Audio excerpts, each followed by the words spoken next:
You want to know why we're so afraid of those? Humans' chief science officer, Kale Threx, lazily swirled his tentacles in his relaxation pod, the bioluminescent liquid casting an eerie green glow across his crystalline exoskeleton. His companion, junior researcher Rina Kiva, bobbed eagerly in her hover chair. Oh, come on.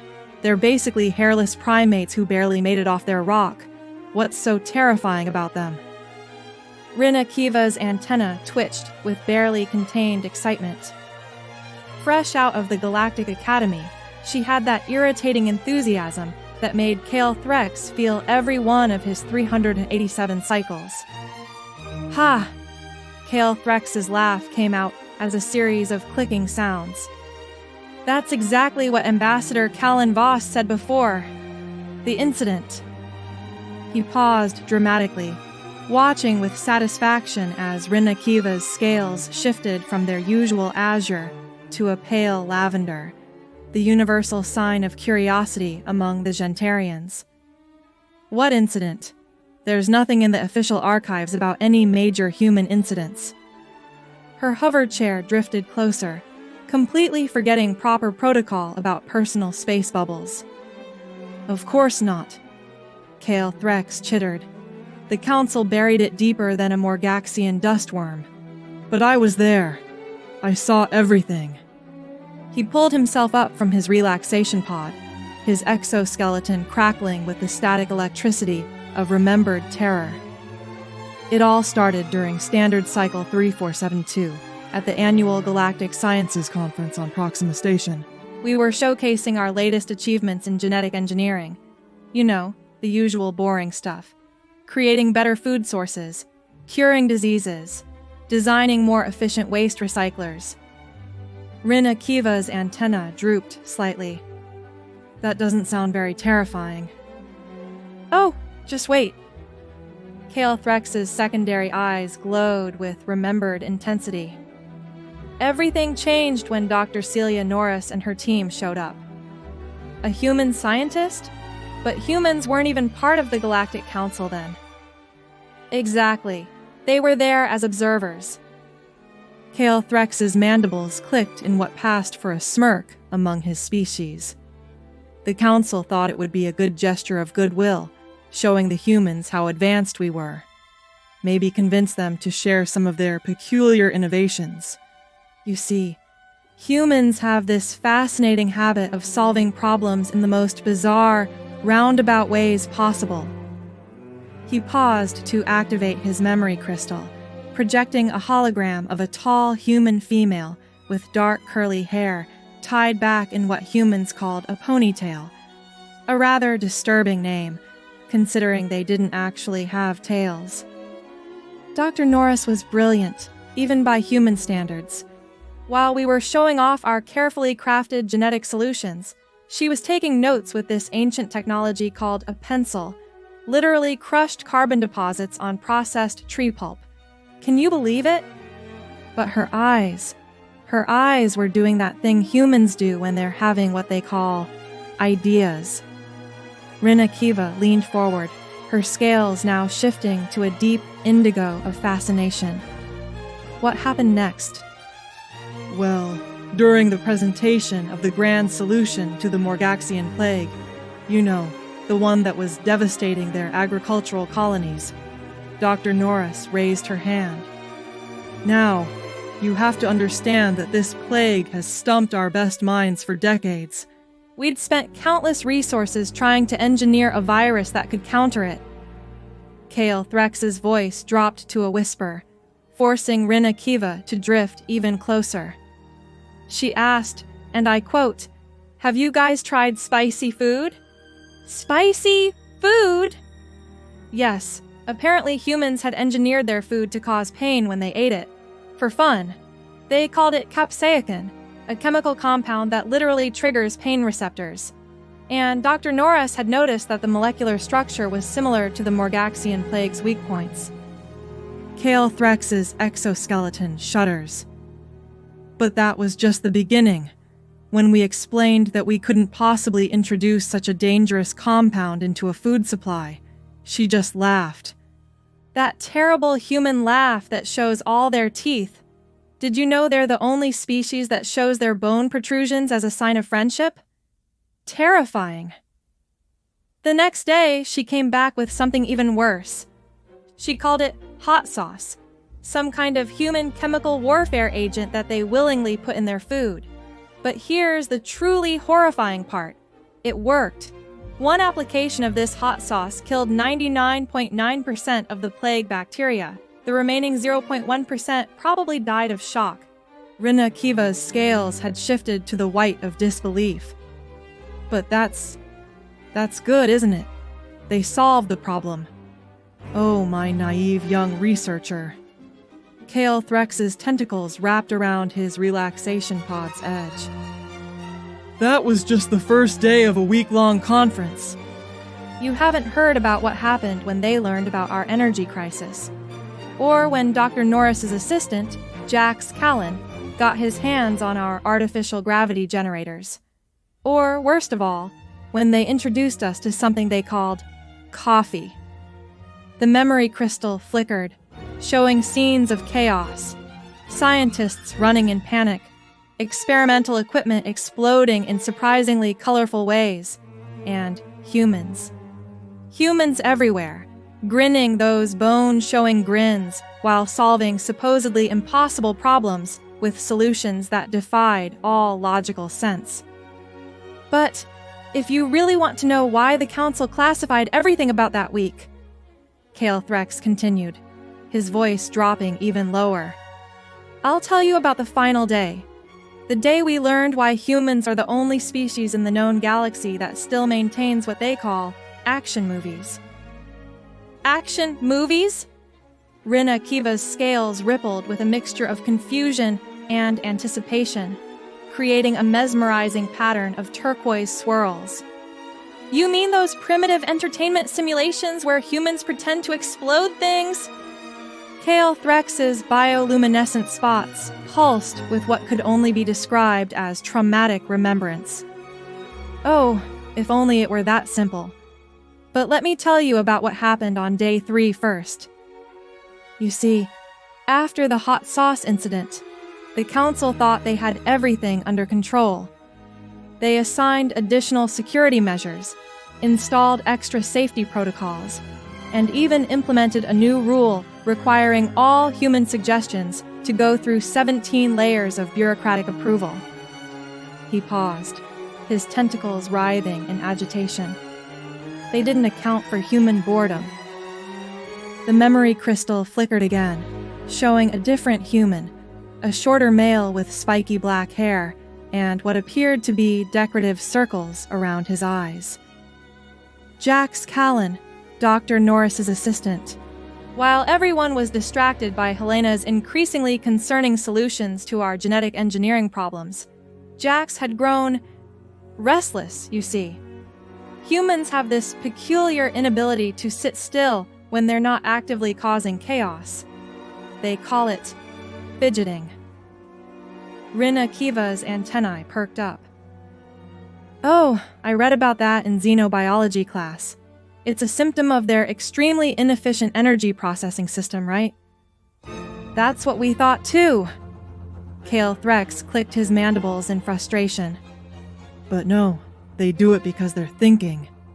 And Jax? He was thinking about our artificial gravity generators. The hologram shifted to show the Proxima Station's main research hub. You have to understand, our gravity technology was perfect, elegant, refined over thousands of cycles to provide precise gravitational control using minimal energy. Jax took one look at it and said, and I quote, "Neat, but what if we made it go whoosh?" Whoosh! Rina Kiva's translation implant struggled with the word. It's a human onomatopoeia, a sound word they use when... Actually, never mind.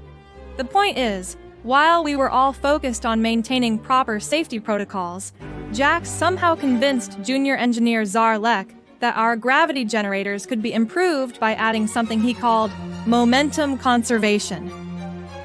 Kale Threx's exoskeleton rattled with remembered anxiety. Do you know what happens when you combine variable gravity fields with momentum conservation? Neither did we.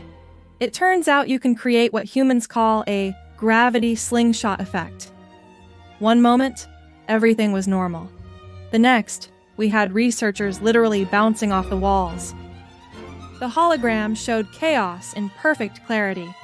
Dignified scientists of various species ricocheting around the research hub like particles in a quantum accelerator, while Jack stood in the center, somehow maintaining perfect stability, grinning that terrifying human grin and shouting, "Parkour!" But that wasn't even the worst part. Kale Threx continued, his voice dropping to a horrified whisper. The humans were having fun. Dr. Norris actually suggested we turn the entire incident into something called an extreme sport. She said it would be, and I quote, totally radical. Rina Kiva's hover chair wobbled slightly. Surely the council stepped in. Oh, they tried. They issued an immediate ban on all human-inspired improvements, but by then it was too late. Word had spread about the gravity games, and suddenly we had humans from all over the station submitting safety recommendations that were thinly veiled attempts to recreate the incident. The memory crystal showed a series of increasingly chaotic scenes, humans teaching various alien species something called wall running, impromptu zero-gravity dance competitions, and what appeared to be an entirely new sport involving gravity fluctuations, and something the humans called hacky sacks. And then came the coffee incident. Kale Threx's bioluminescent spots dimmed to a barely visible glow. Did you know that humans regularly consume a neurotoxin just to make their brains work faster? They call it caffeine, but that wasn't enough for them. No, they had to turn it into an art form. The hologram shifted to show the station's nutrition center. Dr. Norris introduced her personal supply of something called espresso to the station's atmospheric scientist, Dr. Cassian Voss. Now, you have to understand, Quantum was already eccentric by gaseous being standards, adding concentrated caffeine to his molecular structure. What happened? Rina Kiva was practically vibrating with anticipation. He achieved sentience in 17 different quantum states simultaneously, started solving equations that hadn't even been written yet, began theorizing about dimensions that mathematically couldn't exist, except they did, because he was partly existing in them while high on human bean juice. Kale Threx's tentacles wrapped around themselves in distress. The council had to quarantine the entire physics department for 3 days while they waited for the caffeine to dissipate from Dr. Voss's form.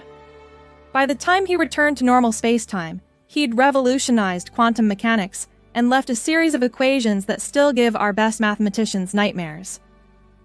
But you mentioned something about action movies, Rina Kiva prompted, her scales now cycling through colors faster than a malfunctioning spectrum analyzer. Ah, yes.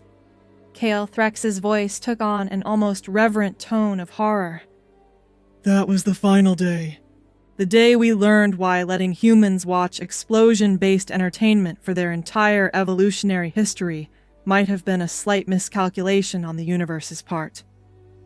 The final day of the conference, Kale Threx continued, his bioluminescent spots pulsing with an almost hypnotic rhythm of remembered chaos, began with what humans call a movie night, though it happened during standard daylight hours, which is just another example of their puzzling relationship with accurate terminology.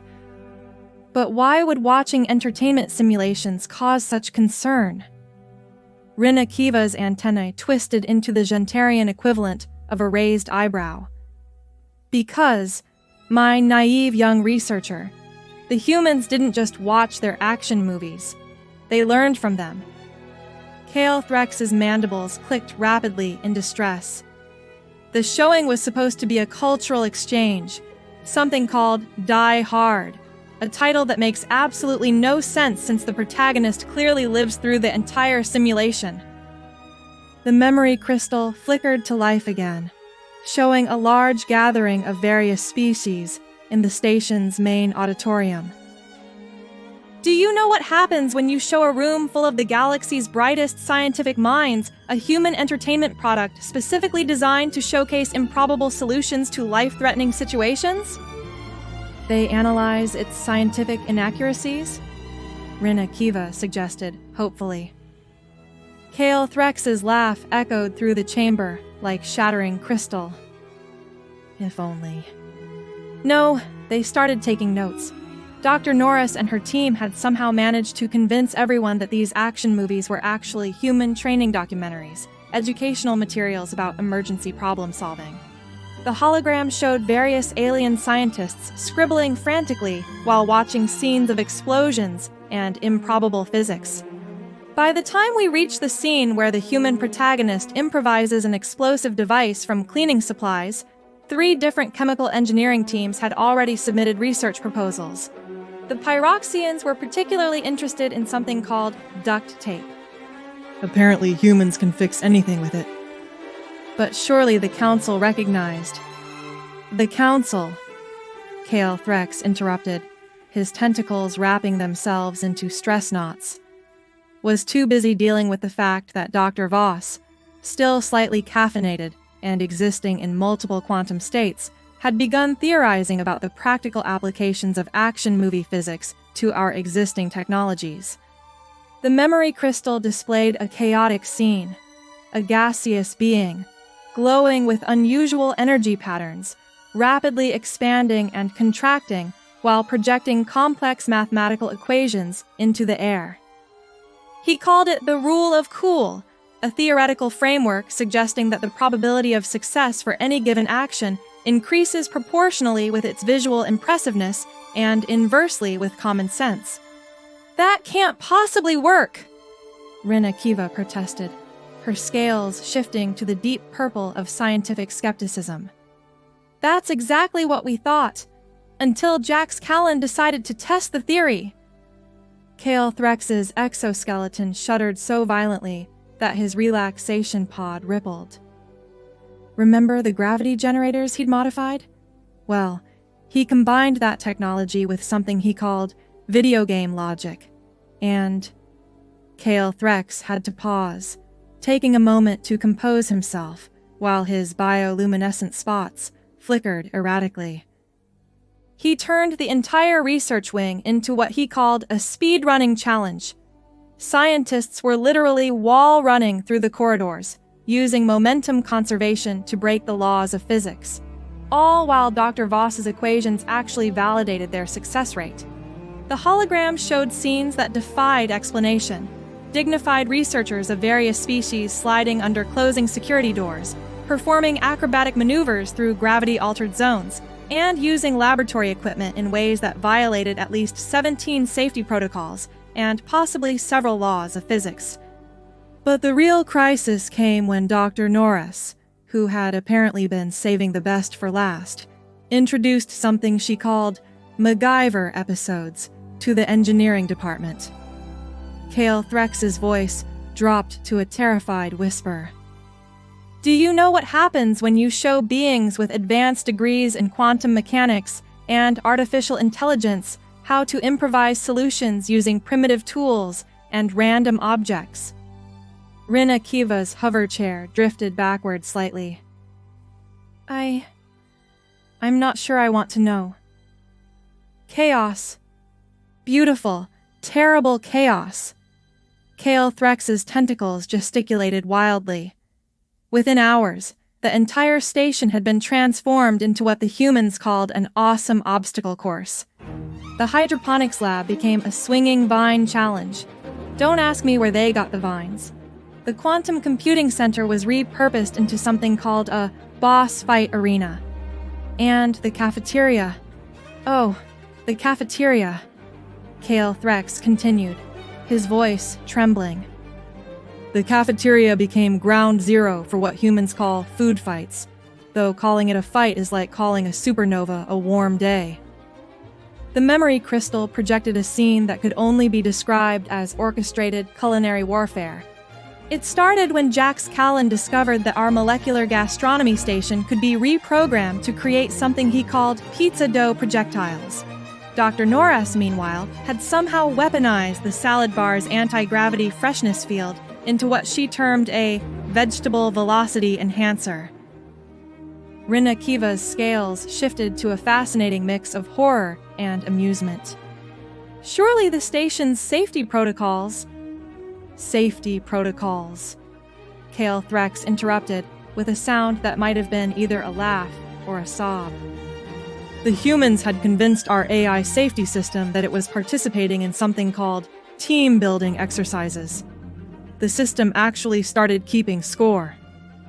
The hologram showed various scenes of increasing madness, dignified xenobiologists using sonic food warmers as improvised sound cannons, quantum physicists calculating optimal trajectories for launched dinner rolls, and a group of biochemists who had somehow turned the dessert synthesizer into what they called a pudding catapult. But here's the truly terrifying part. Kale Threx's bioluminescent spots pulsed with remembered amazement. Everything they did worked. Not just worked, it worked better than our original systems. The reprogrammed food synthesizers were producing meals with 43% higher nutrient efficiency. The weaponized anti-gravity fields were solving complex orbital mechanics problems that had stumped our best scientists for decades. Even the pudding catapult had accidentally discovered 3 new forms of non-Newtonian fluid dynamics. The memory crystal showed Dr. Norris standing atop an overturned serving table, wielding a ladle like a scepter, her lab coat dramatically billowing in the wind from the malfunctioning atmospheric controls. "Behold!" she had shouted. "The power of applied chaos theory." And then, Kale Threx's voice dropped to an almost inaudible whisper. She introduced something that would change galactic science forever. Something so fundamentally human that it defied all logical explanation. She called it the Mythbusters approach. Rina Kiva's hoverchair actually stuttered in midair. The what? A human entertainment program that combines scientific methodology with their inexplicable desire to make things explode. Dr. Norris argued, quite convincingly, I might add, that by introducing controlled chaos into our experimental protocols, we could discover solutions that pure logic might miss. The hologram shifted to show a hastily assembled research station in what used to be the station's main cargo bay. They called it Extreme Experimental Verification. The hypothesis was simple.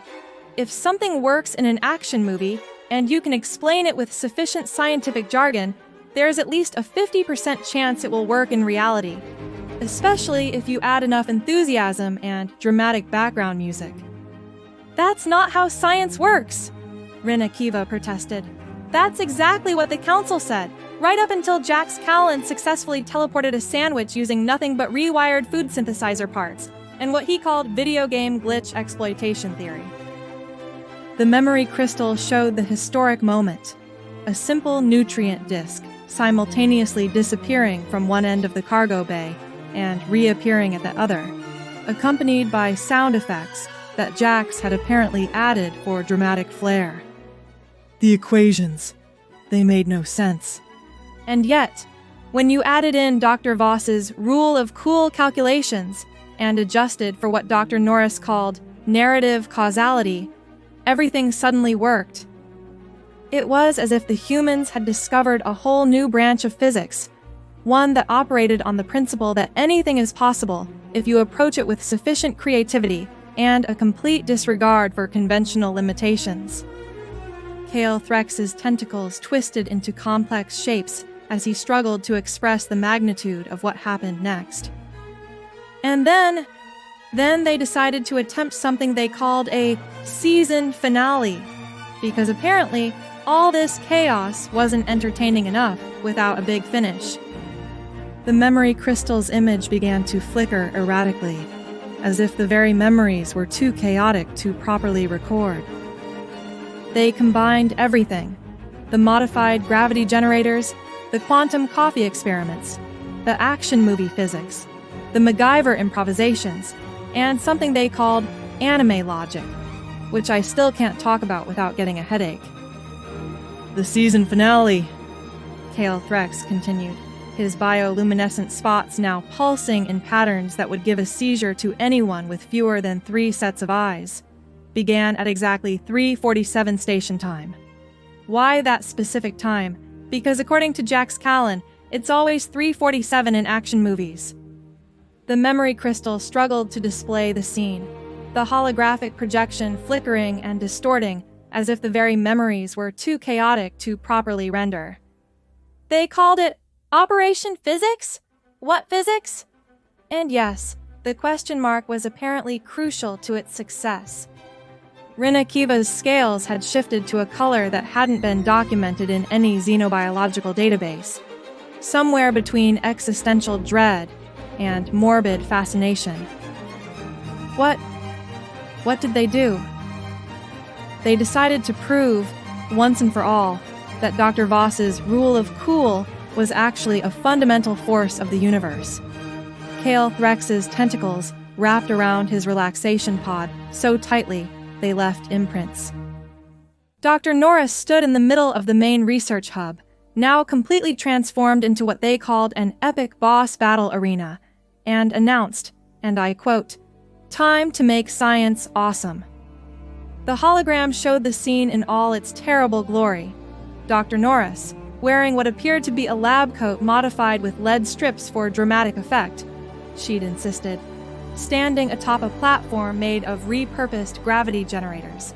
Jax Callan had somehow rigged the station's announcement system to play something he called boss battle music, while Dr. Voss existed in what appeared to be 17 dimensions simultaneously, still buzzing from residual caffeine. They had turned the entire station into what they called a Rube Goldberg machine of science. Their emphasis, not mine. It started with a simple action. Dr. Norris dropped a single coffee bean into a modified food synthesizer. Kale Threx's voice took on a tone of haunted awe. The coffee bean was replicated and quantum entangled by Dr. Voss's caffeine-enhanced calculations, creating what they called a coffee cascade reaction. These energized particles then triggered the gravity generators, which Jax had reprogrammed using principles from something called portal physics. The hologram showed waves of impossible energy cascading through the station. The gravity fields created a series of what humans call momentum loops, forbidden by every known law of physics, but somehow validated by the rule of cool. These loops fed into the hydroponics lab, where they'd set up what Dr. Norris called a botanical accelerator, using principles from both Jurassic Park and Speed. But why? Rina Kiva's antennae were practically tied in knots. They claimed they were going to solve every major scientific problem facing the galaxy, through the power of action movie climaxes and narrative inevitability. Kale Threx paused, his exoskeleton crackling with remembered static. And the most terrifying part? It worked. The memory crystal showed the cascade of events, the hydroponics experiment creating super-growing plants that could thrive in any environment, the modified food synthesizers achieving perfect matter-energy conversion through what Jax called Star Trek hand-waving, and Dr. Voss's quantum coffee calculations somehow solving the unified field theory, though the proof only made sense if you read it while humming the theme from Mission Impossible. The station's AI, now fully committed to what it called its anime transformation sequence, began implementing their solutions across all systems. We had researchers literally surfing on waves of quantum probability, using modified gravity fields to redirect energy flows, and conducting experiments that should have been impossible but worked because, as Dr. Norris put it, they looked really cool doing it. The hologram showed the final moment, the entire station briefly existing in what appeared to be a state of quantum superposition, with every experiment simultaneously succeeding and failing, until, as Jax Callan shouted, the rule of cool collapsed the probability wave into the most awesome possible outcome. When everything finally stabilized, Kale Threx continued, his voice filled with a mixture of terror and admiration, we discovered that they had accidentally done the impossible. They had created a working theory that unified classical physics, quantum mechanics, and what they called action movie logic into something they termed the Grand Unified Theory of Awesome. But why did the council classify everything? Rina Kiva asked, her hover chair now maintaining a safe distance from Kale Threx's increasingly agitated tentacles. Because, Kale Threx replied solemnly, they realized that humans hadn't just broken the laws of physics. They had convinced physics itself to be more entertaining. The council feared that if this knowledge became widespread, the entire galaxy might start approaching problems the human way, with a combination of brilliant insanity, reckless creativity, and an unshakable belief that anything is possible with sufficient application of what they call movie magic. The memory crystal showed one final scene, Dr. Norris and her team being escorted off the station, all of them wearing those terrifying human grins, while Jax Callan called out, "Wait until you see what we've got planned for the sequel." And that, Kale Threx concluded, slowly sinking back into his relaxation pod, is why every scientific conference now has a strict no human entertainment references policy, and why the phrases, "that's like in the movies," or "wouldn't it be cool if," are banned in all research facilities across the galaxy.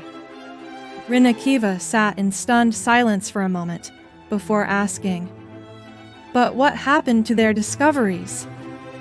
Kale Threx's bioluminescent spots pulsed with a knowing glow. "Oh, they're all locked away in a secure facility, along with a complete collection of human action movies, for security purposes, of course. And if sometimes late at night, certain high-ranking council members access those files for what they call research purposes, that's strictly classified." He leaned forward, all four eyes focusing intensely on Rina Kiva. "Just remember this, young researcher. If you ever hear a human say the words, 'I have an idea,' followed by, 'Trust me, I saw this in a movie once,' run. Run as fast as your gravitational propulsion units can carry you." "And what if running isn't an option?" Kale Threx's mandibles clicked in what might have been a smile. "Then do what I do. Grab some popcorn, another terrifying human invention, and prepare to witness the impossible. Because if there's one thing the incident taught us, it's that humans don't just think outside the box. They convince the box that it never really existed in the first place, usually while making something explode for dramatic effect." The end.